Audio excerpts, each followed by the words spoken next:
का 2 बच्चे और आज भी बहुत अच्छा प्रदर्शन अपनी जारी बसारी के सामने। बसारी की टीम चिवन किया है।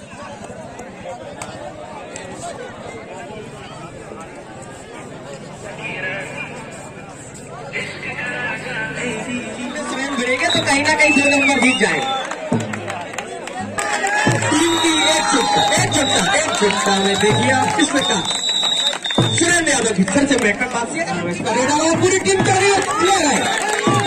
पॉइंट लगा 3 पॉइंट। हमारा ये कबड्डी का महाकुंभ 2 तारीख से प्रारंभ हुआ है। 2 तारीख को इस कार्यक्रम का उद्घाटन हुआ था हमारे अधिवक्ता संघ के अध्यक्ष आदरणीय वीरेंद्र तिवारी जी के द्वारा। वो आज हमारा 4 तारीख को समापन के क्रम में फाइनल भी है महिला और पुरुष वर्ग के। ये 2 प्रकार का क्राइटेरिया हमने तय किया था, महिला और पुरुष का। तो आज के हमारे जो समापन के अतिथि हैं वो हमारे वरिष्ठ नेता भारतीय जनता पार्टी के हमारे बड़े भाई आदरणीय अनिरुद्ध सिंह जी, जो जिला संयोजक भी है नगरीय निकाय प्रकोष्ठ के, और हमारे एक बहुत ही विधि विभाग के वरिष्ठ अधिकारी आदरणीय श्री आशीष पांडे जी, जो केनरा बैंक के मध्य प्रदेश और छत्तीसगढ़ के विधि अधिकारी हैं। इनके आतिथ्य में यह कार्यक्रम का समापन होने जा रहा है। यह कार्यक्रम कराने का उद्देश्य हमारा जो था, चूंकि हमारा ग्रामीण क्षेत्र का युवा नशे की ओर अग्रसर होता जा रहा है, जो हमारे ग्रामीण क्षेत्र का युवा कबड्डी के माध्यम या अन्य खेल के माध्यम से जुड़ेगा तो नशे से भी दूर होगा, अपना और अपने क्षेत्र का विकास सही दिशा में और राष्ट्र के सही दिशा में विकास कर पाएगा। क्योंकि मैं एक राजनीतिक कार्यकर्ता होने के नाते हर कार्यक्रम राजनीतिक भी हो जाता है। इस राजनगर विधानसभा में भी सक्रिय हूँ, लगातार मेहनत कर रहा हूँ अपने क्षेत्र के लिए। तो मेरा उद्देश्य एक ही है कि हमारे क्षेत्र का विकास हो, हमारे क्षेत्र के युवा चाहे महिला हो या पुरुष स्टेट और नेशनल खेलें और राष्ट्रीय स्तर में भी अलग पहचान बनाएं। क्योंकि गंगोहा हमारा एक पैतृक ग्राम है, जन्मभूमि है, इसलिए इस टूर्नामेंट का आयोजन हमने अपने दादाजी स्वर्गीय श्री गौरी शंकर उपाध्याय जी की स्मृति में करने का प्रयास किया।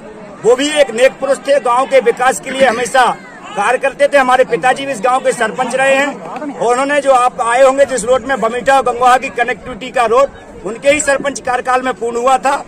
तो हमारा परिवार का एक ही उद्देश्य है कि क्षेत्र के लिए जो भी जरूरत हो, चाहे वो खेल का कोई कार्यक्रम हो, किसी गरीब की सहायता की जरूरत हो, चाहे नेत्र और स्वास्थ्य शिविर के माध्यम से हम लोगों की सेवाएं कर रहे हो, हमारा उद्देश्य सिर्फ एक है कि हमारे क्षेत्र का, हम इस क्षेत्र को अपना परिवार मानते हैं, इस क्षेत्र के परिवारजनों का विकास सही दिशा में हो सके, उनका लालन पालन सही दिशा में हो सके, इस उद्देश्य को लेकर के हम और हमारा परिवार लगातार कर रहा है। आपने बोला कि हम राजनीति से जुड़े हुए हैं, तो 2023 में विधानसभा के चुनाव आने वाले हैं, तो क्या हम अरुण उपाध्याय को विधायक के रूप में देख सकते हैं कि चुनाव लड़ेंगे क्या अरुण उपाध्याय जी? देखो, राजनीतिक क्षेत्र में जब कोई कार्य करता है तो अपेक्षाएं सबकी होती हैं। अरुण उपाध्याय की भी अपेक्षा है।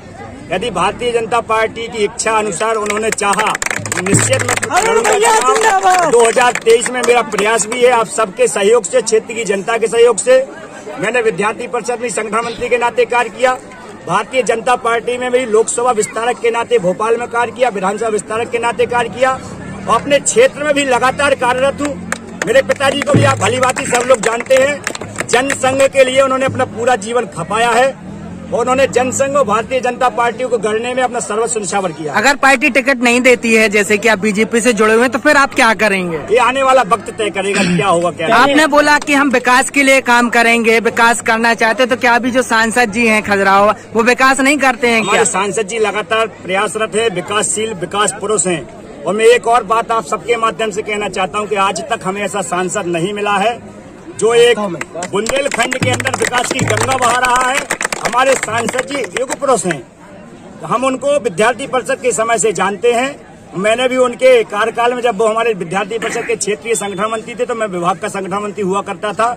तो हमारी टोली बैठकों में भी हमारे आशीष पांडे जी उस समय नगर मंत्री थे, तो हमें बराबर पथे उनका मिलता रहा, बराबर मार्गदर्शन मिलता रहा और मैं उनको भलीभांति जानता हूँ कि आज अरुण उपाध्याय अगर आपके बीच में बोल पा रहा है, कुछ कर पा रहा है, तो इसका श्रेय यदि किसी को मैं देना चाहूंगा तो आदरणीय विष्णुदत्त शर्मा जी को ही देना चाहूंगा कि उन्होंने इस छोटे से गांव से निकाल करके अरुण उपाध्याय को आपके बीच में बोलने लायक बना। अरुण जी आपको पता है कि 2018 के जो चुनाव हुए थे उसमें जिनको जो नेताजी को टिकट मिली थी उनने भी एक कबड्डी का कार्यक्रम पहले शुरू किया था, उसके माध्यम से उनने जो चुनावी रणनीति बनाई थी।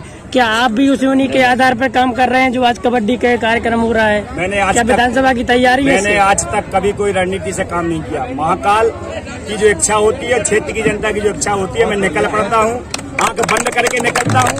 और मेरी एक चीज और, संकट आते हैं शुरुआत में, लेकिन मेरा हर काम महाकाल की कृपा से सफलतापूर्वक पतंगेश्वरी की कृपा से संपन्न होता है। निश्चित तौर पे जो मैंने बीड़ा उठाया, महाकाल की इच्छा होगी, क्षेत्र की जनता का आशीर्वाद होगा, तो ये भी सफलता की ओर ही जाएगा। जब आप जनपद का चुनाव लड़े थे तो आपने कहीं न कहीं आरोप लगाए हुए थे अपनी पार्टी के नेताओं के ऊपर कि इन लोगों ने हराया है, तो अब आने वाले चुनाव में आप क्या करेंगे उनके साथ में? मैं उस विषय में नहीं जानना चाहूंगा, वो अतीत की बातें हैं। हम बड़े दिल करके राजनीति करने वाले लोग हैं। हमारे पिताजी ने सिखाया है, जनसंघ में उन्होंने बड़ा अपमान सहा, तिरस्कार सहा, भारतीय जनता पार्टी को खड़ा करने में अपना खून पसीना बहाया। तो भारतीय जनता पार्टी हमारी माँ है, वो अपनी माँ के साथ अरुण उपाध्याय कभी गद्दारी नहीं कर सकता है। मैं भारतीय जनता पार्टी में कल था, आज हूँ, मरते दम तक भारतीय जनता पार्टी। अरुण जी एक मेरा सवाल है, आपने बोला है ये नशा मुक्ति, जो पहले की दुकानें होती थी जो दारू की, जो शहर के बाहर होती थी, अब जो शहर के अंदर दुकानें हो रही हैं और पीड़ित जो नौजवान लोग नशे से मुक्त नहीं हो पा रहे, अब और नशे में जा रहे हैं, युक्त हो रहे हैं। काम कर रही है। निश्चित तौर पर शिवराज जी की सरकार अच्छा काम कर रही है, आगे इसमें भी बड़ा निर्णय लेगी। हमारे और आपके विषय का, हमारा संज्ञान का विषय नहीं है, बड़े स्तर का विषय है। निश्चित बड़े लोग इस पर काम करेंगे। ठीक।